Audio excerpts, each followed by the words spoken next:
Shalom, sahabatku dikasih Tuhan, bertemu kembali dengan saya Kersaugo di channel ini. Bagaimana kabar kita semuanya? Semoga saudara-saudaraku sekalian, kita semua yang sedang menyaksikan video ini tetap sehat-sehat saja ya. Amin. Oke teman-teman yang dikasih Tuhan, pada kesempatan ini saya akan menanggapi sebuah cuplikan video. Mungkin saudara-saudara juga sudah pernah mendengarkan cuplikan video ini, di mana ada beberapa ustadz menyampaikan visi misi mereka untuk mereka berdakwah atau dai di Nias Selatan. Di sana mereka punya rencana untuk memurtadkan atau membuat orang-orang Kristen yang ada di Nias Selatan supaya mereka mualaf, meninggalkan iman mereka dan masuk Islam. Di sini mereka punya rencana dan akhirnya mereka meminta dana supaya banyak orang memberikan dana untuk pembangunan musola, pembangunan rumah bagi yatim piatu, dan juga untuk dijadikan tempat pembinaan bagi para mu'alaf yang ada di Nias Selatan. Nah, ini penting sekali kita tanggapi, dan saya harap melalui video ini supaya banyak orang-orang Kristen khususnya warga Nias supaya mendengarkan video ini dan juga memperhatikan saudara-saudara kita yang ada di Nias Selatan. Nah, kita akan dengarkan cuplikan videonya. Nanti saya akan berikan beberapa hal penting di dalam tanggapan saya terhadap video ini. Mari kita dengarkan cuplikan videonya.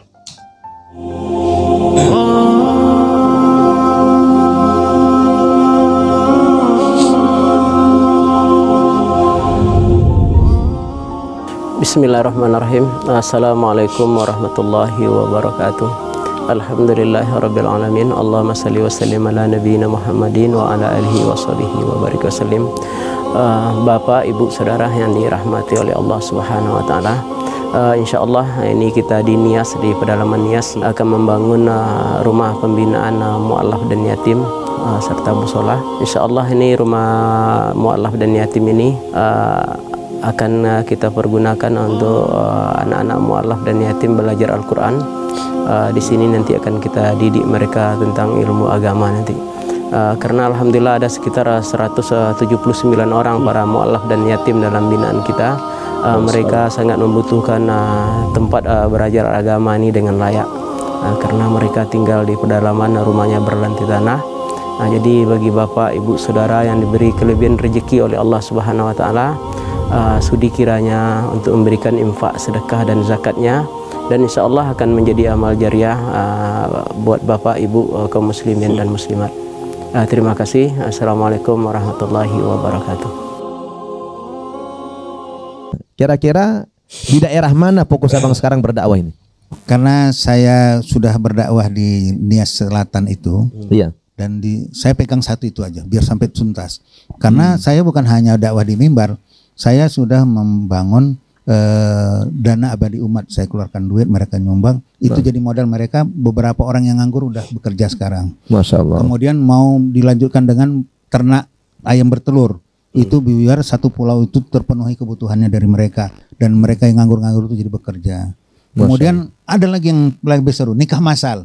Allah. Gara-gara adat mereka tidak nikah-nikah hading sampai umur 40 tahun. Iya. Ya saya terenyuh itu, bagaimana generasi mereka selanjutnya. Terus saya dekati pengetua adatnya, setuju.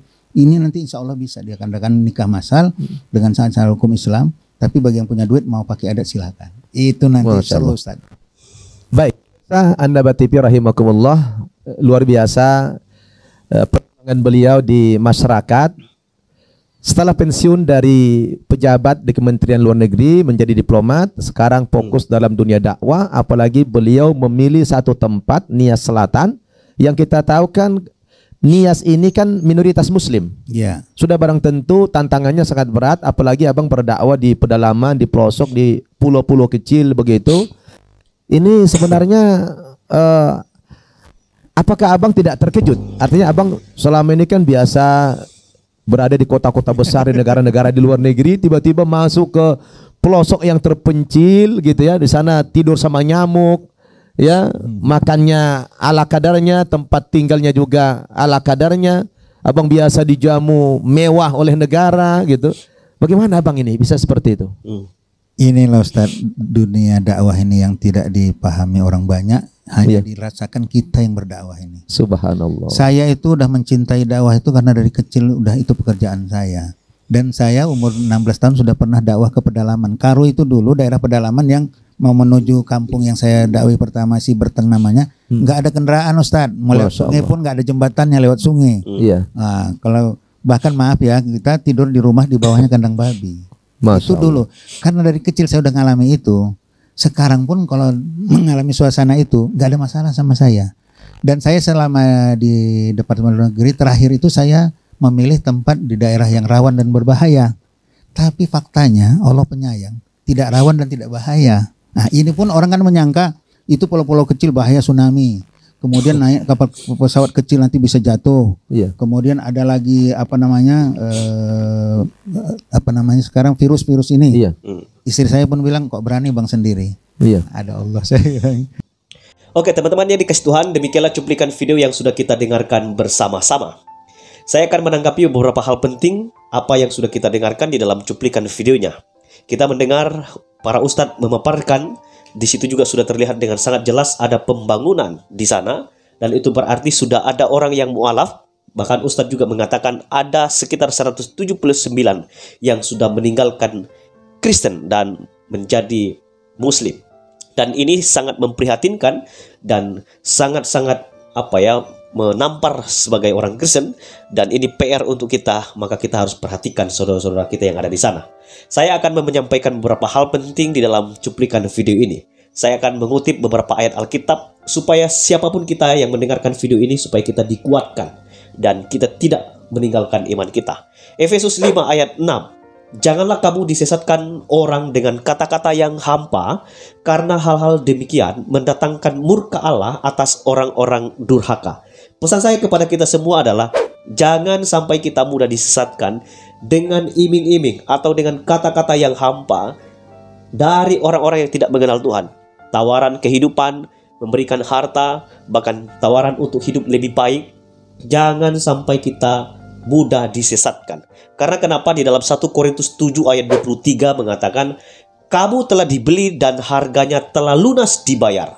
Karena itu janganlah kamu menjadi hamba manusia.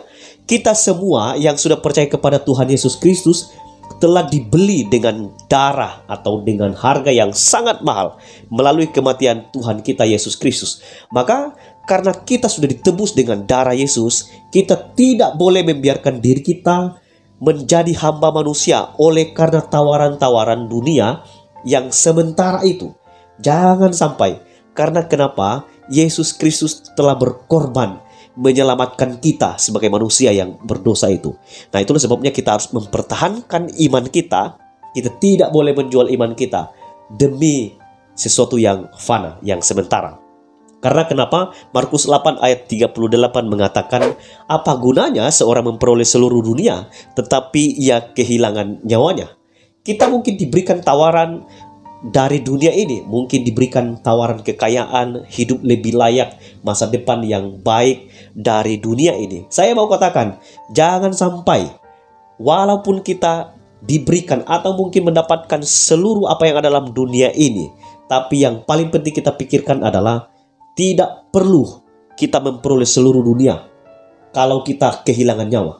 Lebih baik kita kehilangan nyawa, namun kita tetap setia kepada Tuhan kita Yesus Kristus.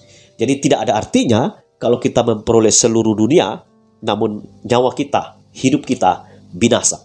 Itulah sebabnya pesan saya yang sangat penting untuk kita semua sebagai orang Kristen, khususnya saudara-saudaraku yang ada di Nia Selatan. Hendaklah engkau setia sampai mati. Karena ada janji Tuhan, Dia akan memberikan mahkota kehidupan kepada kita yang setia kepadanya. Nah, ini tentu menjadi satu PR untuk kita. Demikian juga saya memberikan pesan kepada pimpinan atau Eporus yang ada di Nias, khususnya Eporus BNKP. Lihat tuh, supaya sebagai pendeta, gembalakan mereka. Gembalakanlah domba-domba yang ada padamu, seperti pesan Tuhan Yesus Kristus. Perhatikan mereka. Jaga mereka, berilah mereka makan, dan juga kunjungi mereka, doakan mereka, dan ajarkan mereka kebenaran supaya saudara-saudara kita yang ada di Nia Selatan itu tetap teguh, kuat di dalam iman mereka. Jangan biarkan, ini PR untuk kita sebagai hamba Tuhan atau pimpinan gereja yang ada di Nia Selatan. Saya juga miris mendengar beberapa waktu yang lalu ada PGI ikut juga mencampuri KPK. Nah, dengan adanya ini saya mau katakan PGI jangan tutup mata. Lihat tuh saudara-saudara kita yang ada di Nias. Mereka sudah banyak yang meninggalkan iman mereka. Kalau PGI juga tidak memperhatikan akan hal ini, tidak ada artinya. PGI harus juga turun tangan memperhatikan saudara-saudara kita supaya tidak banyak yang murtad. Saudara, saya memberikan pesan kepada kita sebagai masyarakat Nias atau orang-orang Kristen atau semua kita yang ada dimanapun berada. Mari kita terus ingatkan saudara-saudara kita yang ada di sana, kita punya relasi di sana atau keluarga kita di sana, doakan mereka, ingatkan mereka supaya mereka tetap setia kepada Tuhan kita Yesus Kristus. Jangan sampai dengan tawaran dunia yang sementara ini membuat keluarga kita, saudara-saudara kita, orang tua yang ada di Nias sana meninggalkan iman mereka. Ya, saya harap biarlah video ini dapat memberikan pelajaran penting, mengingatkan kita, dan doa saya supaya banyak orang Nias di sana tetap setia. Walaupun ada orang yang menawarkan untuk masuk Islam, tetaplah setia. Jangan jual imanmu. Tuhan memberkati kita semua. Shalom. Eker Saugo di sini. God be with you.